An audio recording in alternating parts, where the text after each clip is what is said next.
Mga kabunyog mga kababayan, saan man pumpanig kayo ng mundo, nasa Pilipinas man po kayo o nasa labas ng bansa, anong oras man po dyan sa inyo ngayon, umaga man po, tanghali, hapon, gabi, muli po ang atin pong pagbati ng magandang araw, Pilipinas at mundo, mga kabunyog. Tulad ng diniscuss ko na sana ito kagabi, kung nanood kayo sa aking gabi-gabing talakayan, sabi ko, suportahan natin si Senadora Risa Hontiveros, kaugnay po dito sa nangyayari sa Senado. Naglabas po si Senadora Risa Hontiveros ng order bilang siya ang chairperson ng Senate Committee on Women, Children and Family Relations dahil nga po hindi sinipot ni Kibuloy ang pagdinig ng nasabing hindi sinipot ni Kibuloy ang pagdinig ng nasabing komite sa kabila ng subpina. Si Senadora Risa Hontiveros po ay siya po ay nag-motion na ipasight in contempt na si Kibuloy at maglabas na ng warrant of arrest para arestuhin ito, papermahan na kay Mig Subiri. Pero itong si Robin Hood Padilla, late na nga sa nasabing pagdinig, sumipot sa nasabing pagdinig para lang kontra. Sinabi niya, kontra daw siya doon sa motion na yon o order na yon ng ni Senadora Risa at mag-iipon daw siya ng mga perma ng iba pang senador na kasamahan niya sa komite. Kasi mga kabunyog, ayon sa rules ng Senate, kapag may order ang chairperson na sinang-ayunan ng isa pang miyembro, dito ang sumang-ayon doon si Coco Pimentel. Silang dalawa lang kasi ang nandoon nung una. Biglang dumating itong si Robin Hood Padilla, naghayag na siya daw ay kontra sa nasabing order ni Senadora Risa.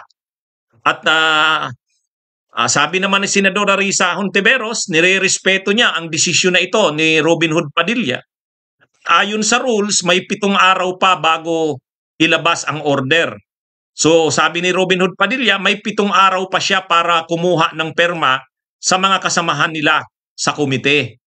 Na kahit hindi uma-attend, mga kabunyog, ang komite kasi na yan, ito yung mga bumubuo niyan. Ang chairperson niyan si Risa Hontiveros. Aside kay Risa Hontiveros, may 10 na members yan. Aside sa 10, mayroon pang 3 na ex-officio members. Yang 3 ex-officio yang nasa baba. Yung talagang members ay 10. O yang nasa 10 na yan na nakikita nyo. Sino ba yung 10 members ng komite? Si Nancy Binay, si Bongo, si Pia Cayetano, si JB Ejercito, si Robin Hood Padilla, si Grace Po, si Rapi Tulfo, si Cynthia Villar at si Mark Villar. So yung mag-inang Villar member, ano? Si Amy Marcos member din.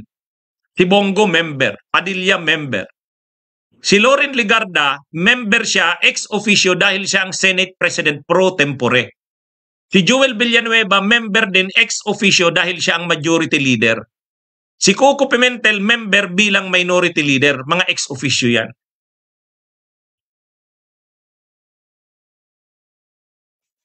Ngayon, ang chairperson, si Senadora Risa, kaya 14 sila lahat. So kung planong harangin niya ni Robin Hood Padilla, kailangan niyang makuha ang 8. Kasi ang kalahati ng 14 ay 7. Ay siyempre dapat majority ang makuha niya, di 8. So ngayon, nagpahayag na rin si Amy Marcos, siya din daw ay pipirma doon sa iikot ni Robin Hood Padilla. So suportado ni Amy Marcos, nagsanib pwersa na yung dalawa. Mga kabunyog, nagsanib pwersa na sila para magtipon ng 8 perma para harangin ang order ni Senadora Risa. So tayo mga kabunyog, sa pamamagitan ng programa kong ito, kagabi sinimulan ko na ito, muli nananawagan ako, labanan natin ang pagsasanib pwersa ni na Amy at Padilla kontra kay Senadora Risa Hontiveros. Mga kabunyog, mga kababayan. Mga ano ito nagsasanib ngayon ang mga puwersa ng kasamaan. Ngayon lang nagkaroon ng pagdinig sa Senado, matagal ng issue yan eh. Yang mga reklamo na yan kay Kibuloy at sa kanyang Kingdom of Jesus Christ, matagal na yang reklamo. Sa katunayan, ang mga nagrereklamo ay nagsampa na ng reklamong kriminal doon sa mga prosecutor's office. Kaya lang, panahon ni Duterte, doon sa Davao City, dinismiss ng Davao Prosecutor's Office yung mga reklamo kay Kibuloy. Ngayon, marami na yan. Kahit sa US, alam na yung mga nangyayari na yan na ginagawa ni Kibuloy. Yung child trafficking na yan. Alam na yan sa US. May kaso na si Kibuloy niyan. Wanted na nga siya na sa FBI. So, ibig sabihin, dito na lang sa Pilipinas, hindi napapanagot si Kibuloy. Ngayon, nandyan si Senadora Risa Hontiveros. Gusto niyang imbestigahan ng Senado yan. Kasi ang involved dito na krimen ay human trafficking, lalo na child trafficking. So tinitingnan ni Risa Hontiveros, dapat mas mabigyan ng pangil, ngipin, ang batas natin sa anti-human trafficking.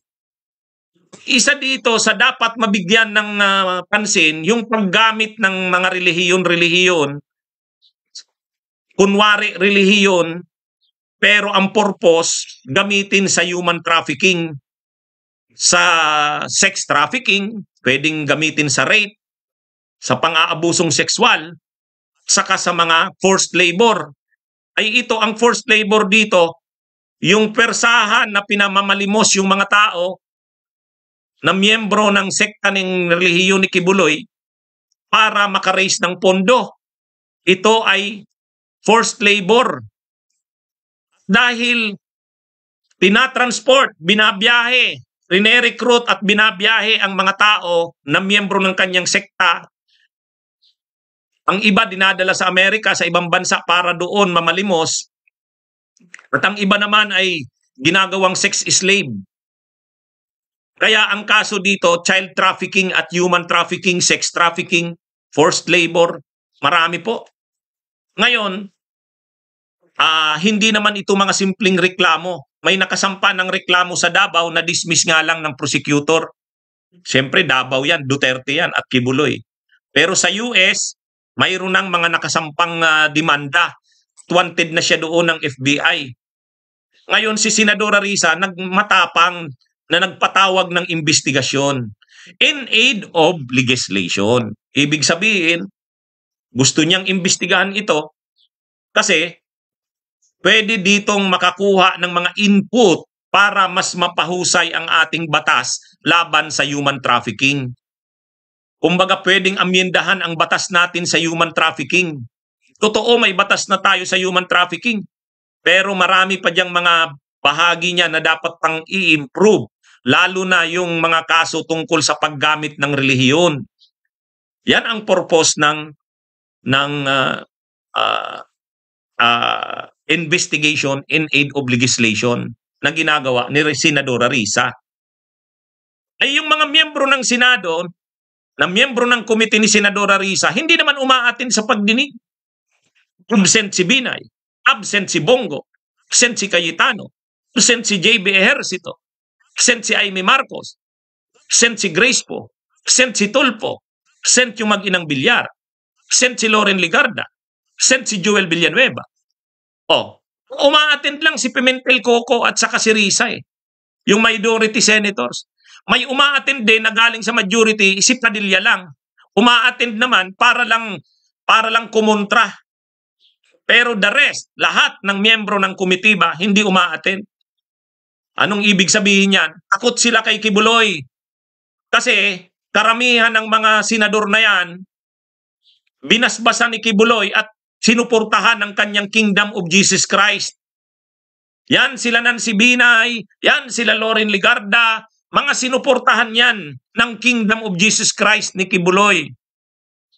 Kaya, kumbaga hindi lang sila natatakot, kundi Kumbaga, tinatanaw nila ang utang na loob kay Kibuloy. Ang problema, ito yung maling pagtanaw ng utang na loob. Ito yung maling pagtanaw ng utang na loob, mga kabunyog. Dahil lang pala, sinuportahan sila ni Kibuloy nung tumakbo silang mga senador.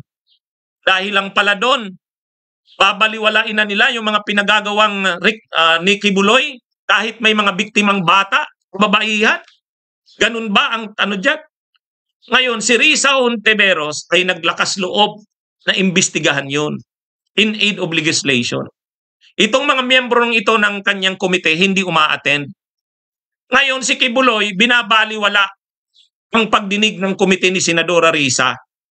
Pinagrally pa ang kanyang mga supporters, binabasto si Risa Hontiveros, sinasabihan na mag-resign. Si Risa Hontiveros na nga ang matino.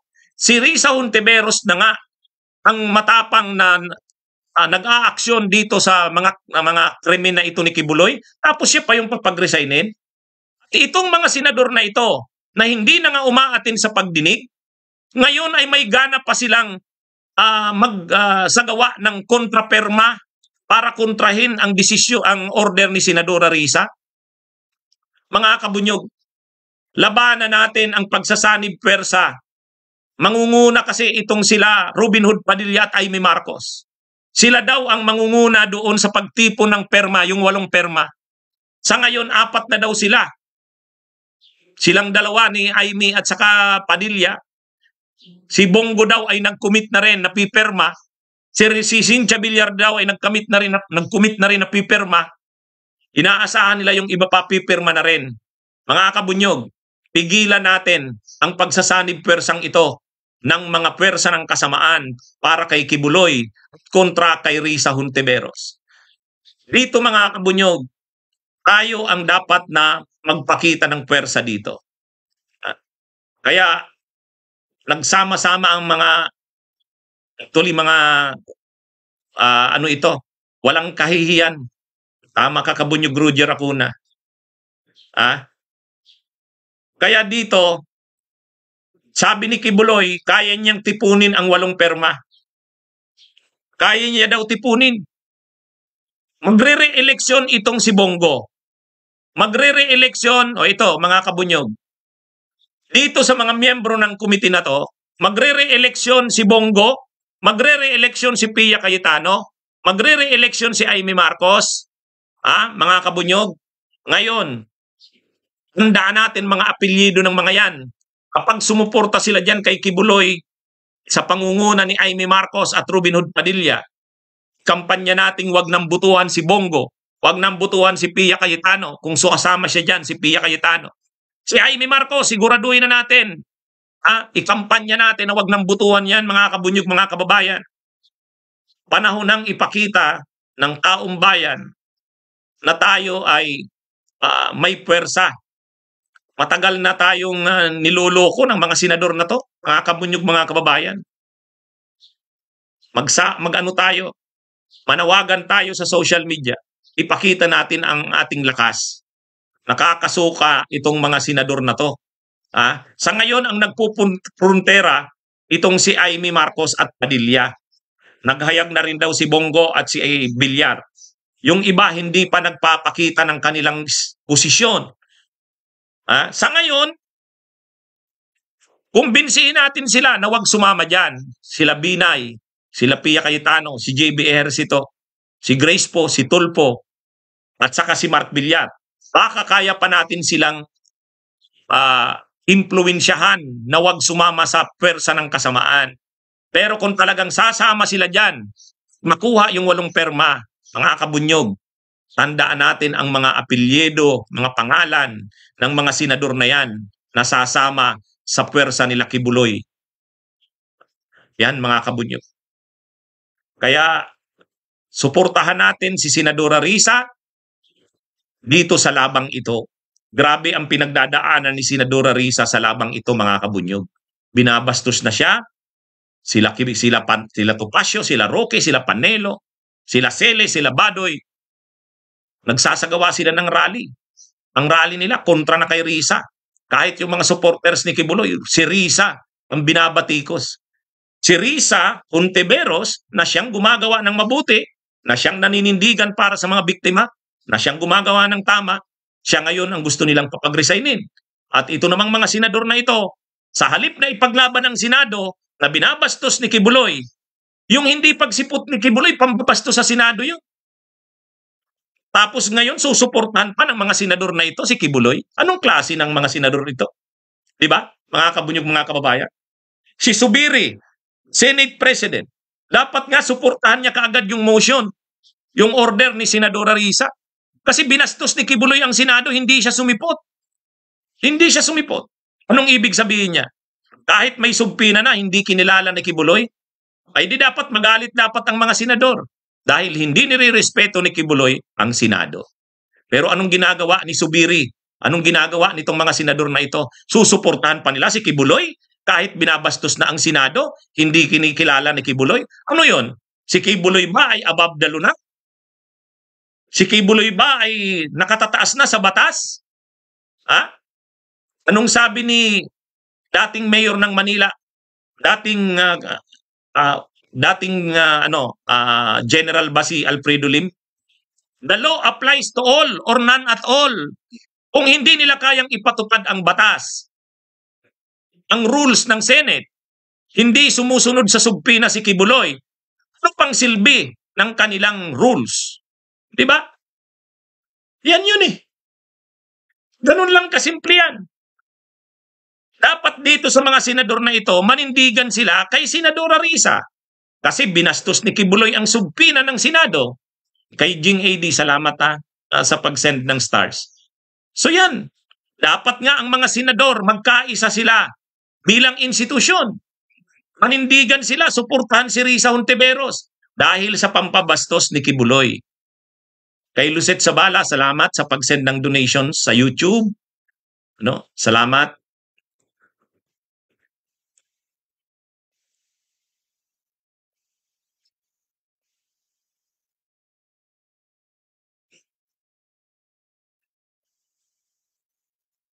Yan mga kabunyog, So yan po ang ating dito. Ating opinion dito. Itong mga senador na to, binastos ni Kibuloy ang Senado. Hindi na nga sinipot. O anong ibig sabihin niya? Ibig sabihin niyan, para kay Kibuloy, hindi nyo ako mapipilit kung ayaw ko. So anong dapat gawin ng Senado? Ang gawin ng Senado, ipakita na hindi pwede yung ginawa na yan ni Kibuloy, di ba? Ganoon dapat eh. Dapat nga si Subiri, dapat kaagad-agad sinuportahan niya si Risa Hontiveros. Sa pagkakataong ito, medyo matino-tino si matino-tino mas matino-tino pa si, sino yan? Mas matino-tino pa si si Rimulya. At least si Rimulya, sabi ni Rimulya, sensya na, kaibigan ko si Pastor Kibuloy. Kay Albert Yabot, salamat din sa pag-send ng donation, Bert, Sabi ni Rimulya, pasensya na kay Pastor Kibuloy, kaibigan ko siya. Pero sa pagkakataong ito, hindi pwedeng hindi siya kasuhan. Kailangan, para sa mga biktima, kailangan siyang kasuhan. O yun. Kay Esther Digay sa Hong Kong, nag-send sa atin ng Hong Kong dollars, salamat. So, mabuti pa si Rimulya, sa bagay na ito ay medyo tama ang paninindigan. Mabuti pa si Marcos Jr. Nang tinanong si Marcos Jr., anong sabi niya? Sabi ni Marcos Jr., advice ko na lang kay Kibuloy, umarap na lang siya sa pagdinig ng Senado at ng Kamara. Sagutin niya na lang yung mga doon. O, di ba? Mabuti pa si Marcos Jr., mabuti pa si Rimulya, medyo matino ang stand sa bagay na ito. Itong mga senador na ito, walang silbi itong mga senador na to.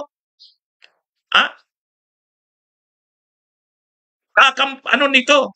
Hindi interes ng bayan, hindi interes ng sambayanan ang pinapangibabaw nila, kundi interes ni Kibuloy. Nakakahiya ang mga senador na ito, mga kabunyo. Okay po. So, suportahan po natin ang panawagan natin. Suportahan si Senadora Risa Hontiveros. Labanan natin ang pagsasanib pwersa ni Amy at Padilla.